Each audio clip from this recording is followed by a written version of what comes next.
উত্তর চব্বিশ পরগনা নৈহাটির প্রাক্তন তৃণমূল বিধায়ক গ্রেপ্তার। অবশেষে পুলিশের হাতে পাকড়াও নৈহাটির প্রাক্তন তৃণমূল বিধায়ক শরৎ দে। পুলিশ তার খোঁজ চালিয়ে দত্তপুকুর এলাকার একটি বাড়ি থেকে গ্রেপ্তার করে নৈহাটি থানায় নিয়ে আসে।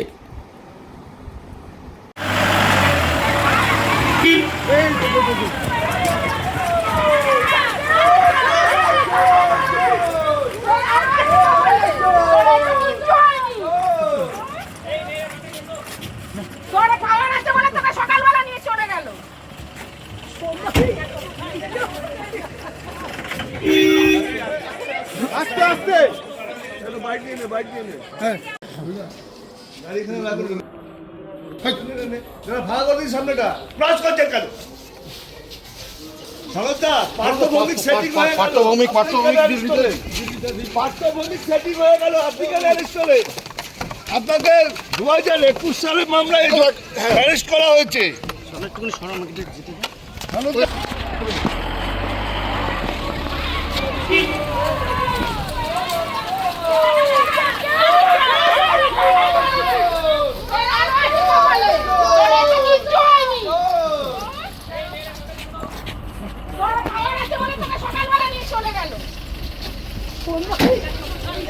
নৈহাটির নাগরিক হিসেবে দাবি আমাদের একটাই, ওনার কঠিন থেকে কঠিনতম শাস্তি হবে।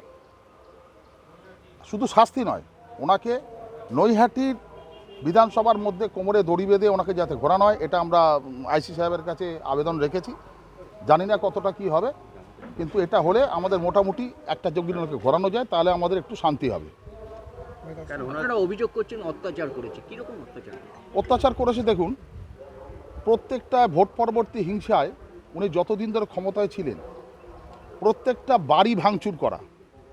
তার মধ্যে আমি নিজে দাঁড়িয়ে এখানে আপনাদের সামনে বলছি, আজকে বাড়ি ভাঙচুর হয়েছে, আমাদের প্রত্যেককেই তখন বাড়িঘর ছেড়ে দিয়ে অন্য জায়গায় চলে যেতে হয়েছিল। বাচ্চা নিয়ে সমস্ত নিয়ে চলে গেছি, আমরা দীর্ঘদিন কাটিয়েছি, তারপরে বাড়িতে এসেছি।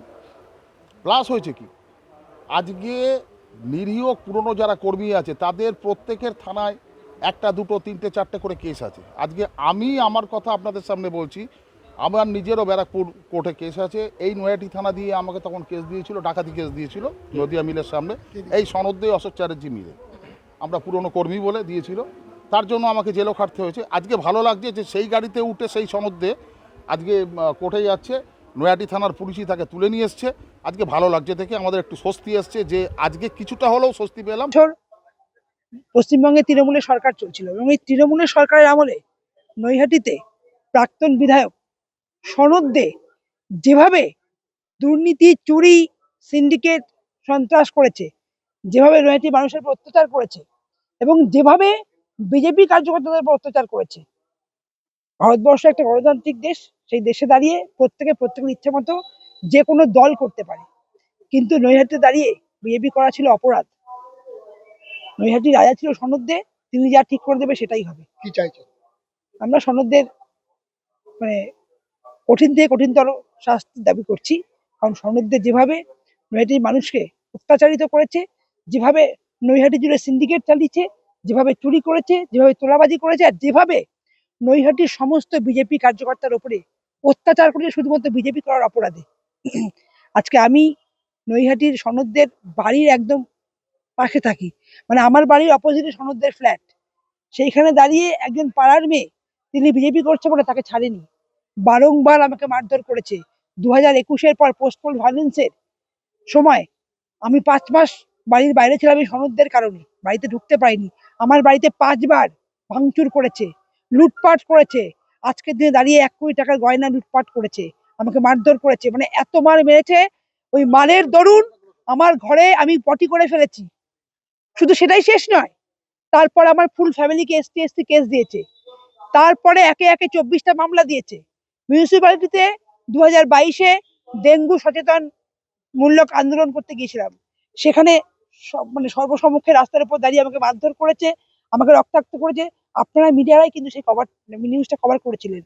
তারপর না, আমরা কিছু দাবি রাখছি না, প্রশাসন যা করবে সবটাই প্রশাসনের হাতে। আমরা নিজের হাতে কেউ আইন তুলে নেবো না, প্রশাসন যেটা করবে আমরা সেটাই মেনে নেবো, কারণ আমরা প্রশাসনের দ্বারস্থ হয়েছি। আমরা শরৎ দে। শেখ রতনের রিপোর্ট, পিবি নিউজ।